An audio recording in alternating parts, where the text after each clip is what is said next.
एक बड़ा झटका, ड्रीम 11 मोबाइल प्रीमियर लीग का अचानक बंद होना। 22 अगस्त 2025 की सुबह भारत के करोड़ों ऑनलाइन गेमिंग के शौकीनों के लिए एक सामान्य सुबह नहीं थी। जब उन्होंने अपनी पसंदीदा फैंटेसी स्पोर्ट्स ऐप्स खोला, उन्हें एक अप्रत्याशित संदेश मिला। अब वे पैसे लगाकर किसी भी कॉन्टेस्ट में हिस्सा नहीं ले सकते। ये खबर जंगल की आग की तरह फैली। जो ऐप्स कल तक भारतीय क्रिकेट और अन्य खेलों का एक अभिन्न हिस्सा बन चुके थे, वे अचानक से बंद हो गए थे। ये सिर्फ एक तकनीकी खामी नहीं थी, ये भारत की विशाल ऑनलाइन गेमिंग इंडस्ट्री के लिए एक युग के अंत की शुरुआत थी। इसका असर करोड़ों यूजर्स पर पड़ा और हजारों कर्मचारियों पर भी। ड्रीम 11 जैसी कंपनी, MPL जैसी कंपनी, भारतीय यूनिकॉर्न क्लब पर असर पड़ा। इस पूरे घटनाक्रम के केंद्र में ऑनलाइन गेमिंग विनियमन बिल 2025, संसद की मंजूरी, लोकसभा और राज्यसभा दोनों में, राष्ट्रपति की सहमति, द्रौपदी मुर्मू 23 अगस्त 2025। अब यह एक कानून बन गया। कानून का सार, पैसे के लेन देन वाले सभी ऑनलाइन गेम्स पर राष्ट्रव्यापी प्रतिबंध। यह बिल गेम ऑन स्किल और गेम ऑन चांस के बीच का अंतर मिटा देता है। सरकार का दावा, दो मुखी लक्ष्य। लक्ष्य 1, गेमिंग, इनोवेशन और रचनात्मकता को बढ़ावा। लक्ष्य 2, समाज को ऑनलाइन मनी गेम्स के हानियों से बचाना। यह कानून विज्ञापन, बैंक प्रोसेसिंग और संचालन पर प्रभाव डालता है। टीवी, अखबार और इंटरनेट पर विज्ञापन पर प्रतिबंध।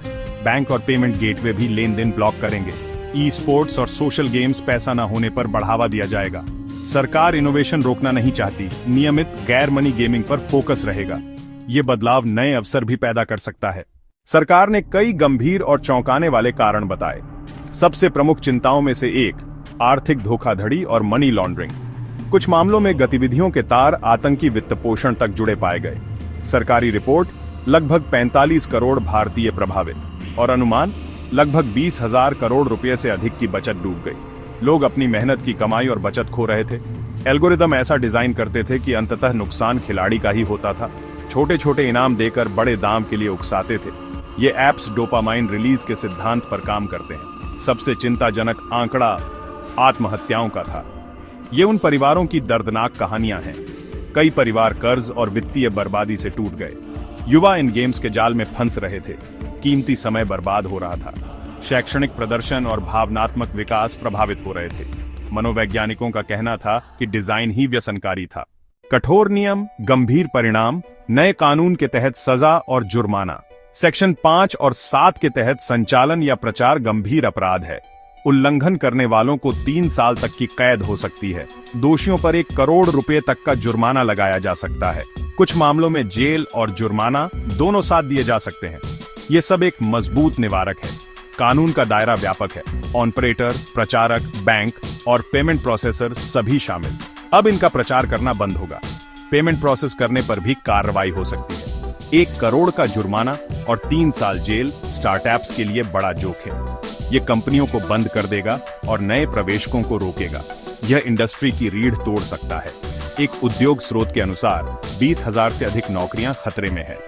स्पॉन्सरशिप राजस्व में 30-40% कटौती का खतरा। खेलों पर असर होगा। सरकार को GST और कॉर्पोरेट टैक्स में बड़ा नुकसान हो सकता है। जैसे ही बिल कानून बना, ड्रीम 11 और MPL ने तुरंत कदम उठाए। ड्रीम 11 के CEO ने कहा, हम रियल मनी ऑपरेशंस बंद कर रहे हैं। ऐप नोटिफिकेशन, सभी कैश गेम ऑन फर्स्ट तत्काल निलंबित। MPL ने कहा, जमा कैश GST कटकर 22 अगस्त 2025 से निकासी के लिए उपलब्ध होगा। कंपनियों ने यूजर्स को आश्वासन दिया, आपका पैसा सुरक्षित है, लेकिन निकासी की प्रक्रिया भारी बोझ और देरी का सामना कर सकती है। ड्रीम 11 अब फैन कोड और ड्रीम सेट गो जैसे वर्टिकल पर फोकस करेगा। MPL और अन्य कंपनियां फ्री टू प्ले और आई स्पोर्ट्स में अवसर देख रही हैं, लेकिन ये स्रोत रियल मनी वाले राजस्व जितना वैल्यू नहीं देंगे। कंपनियों को अपने मुख्य उत्पाद बंद करने पड़े। छंटनी हुई। लगभग 300 कंपनियां बंद हो सकती हैं। हजारों नौकरियां प्रभावित। विदेशी निवेश और राजस्व भी खतरे में पड़ गए हैं। अंततः यह प्रतिबंध लोगों के लिए मिश्रित अनुभव लेकर आया। वे अभी भी फ्री टू प्ले में भाग ले सकते हैं, पर रोमांच कम हो सकता है। यह एक दर्दनाक संक्रमण है, पर लंबी अवधि में नए अवसर भी बन सकते हैं।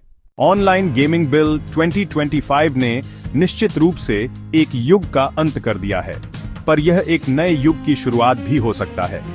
भारत की प्रतिभा और डेवलपर बेस इसे एक गेम डेवलपमेंट हब बना सकते हैं। ध्यान अब आई स्पोर्ट्स और फ्रेंडली विनियमित गेम्स पर होगा। राजस्व मॉडल, डायरेक्ट एड्स और इन ऐप खरीदारी अधिक प्रमुख होंगे। कौशल और कम्युनिटी ड्रिवन पुरस्कार जोर पकड़ेंगे। क्या भारत एक वैश्विक गेम डेवलपमेंट पावर हाउस बन पाएगा? क्या एक जीवंत ई स्पोर्ट्स संस्कृति विकसित होगी?